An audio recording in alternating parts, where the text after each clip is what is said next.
why are you suing for $300? I'm confused. I bought him with my money for $600. The agreement that Jayden and I had was to take care of the dog, to share responsibility. I told him I really don't want a dog. I really don't want a dog, but he was very adamant about getting one. So we got the dog because I wanted to please him. And in turn, I have text messages here that says, I'm no longer taking care of this dog ever. All of this now becomes my responsibility because he works. And I said, okay, because you work, I'll just have the dog. But I never denied him access to Copper, ever. He could at any time come see him. Well, let's look at Copper. Very cute. How's he doing? He's doing great. He's so great. He's amazing. All right, what were you going to say? I have not seen Copper since November 30th of 2023. I asked her why wait until now to bring this to my attention in terms of taking care of Copper. And she said because she was trying to go out and travel. And I do not have the resources because I did not, plan to have. You never had the resources. Y'all should have never gotten the dog. Right. I had the resources. He didn't.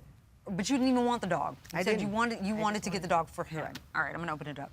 So if you look at defendant's evidence, which you have in front of you, on page 24, this is a group text message chain, which I think includes Mr. Bowie West's mother. Yes, Your Honor. And I will note, we always get a chuckle here with what people have renamed people in their phone. You chose Devil Reincarnate. Yes, Your Honor. Clearly this did not end well.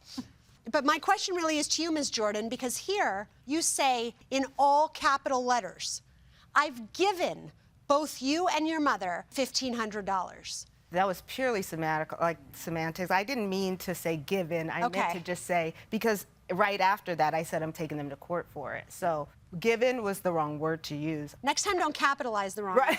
It doesn't look great. Okay. You're right. Yes, ma'am. So when they were talking about the money that she was going to give your mother to help out, and Ms. Jordan explained that your mother said, I'll only take it if it's a loan, were you a party to that conversation? Were you there with them or on the phone with them? So the three of us were sitting together in my mom's living room. And you agree the three of you were together? Yes, I do. Okay.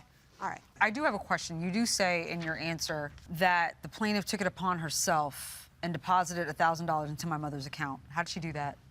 She had Zelled my mom $1,000. Okay. I didn't know it was Zelle. And how much was the defendant contributing to their savings account? Nothing. Nothing. I mean, he would put money in So it and then take it right back out. You were primarily the breadwinner or making. Yes, sir. By the end of the time, especially when he took that last money out, the $100 to tow his car, which is in the exhibit here. What is your version of this transaction? Do you think that she gifted this to you? Yes, it was a gift because we were in a relationship, Your Honor.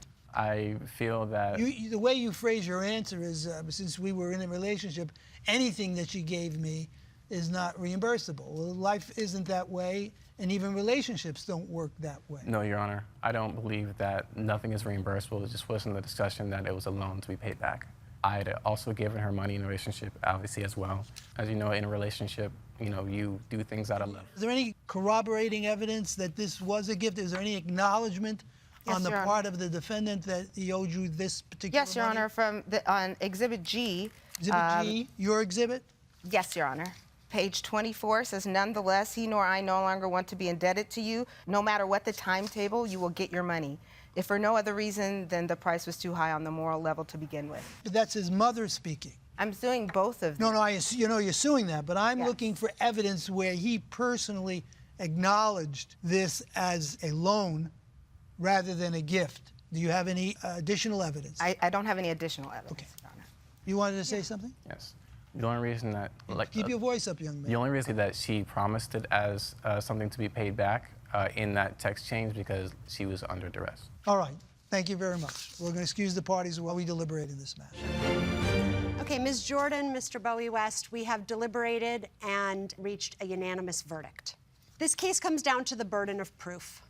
There has to be some evidence. And we are telling folks all the time, if you loan someone money, get it in writing. If you reach an agreement, put it in writing. And we accept a lot of different types of evidence as satisfaction of the burden of proof. And here, we had nothing to suggest in writing that this was a loan. And because of the nature of relationships, money's flying back and forth. So in the future, a text message is enough confirming a loan. So we find that the plaintiff failed to meet her burden of proof, and unfortunately, we cannot award you anything, and the plaintiff's claim is dismissed.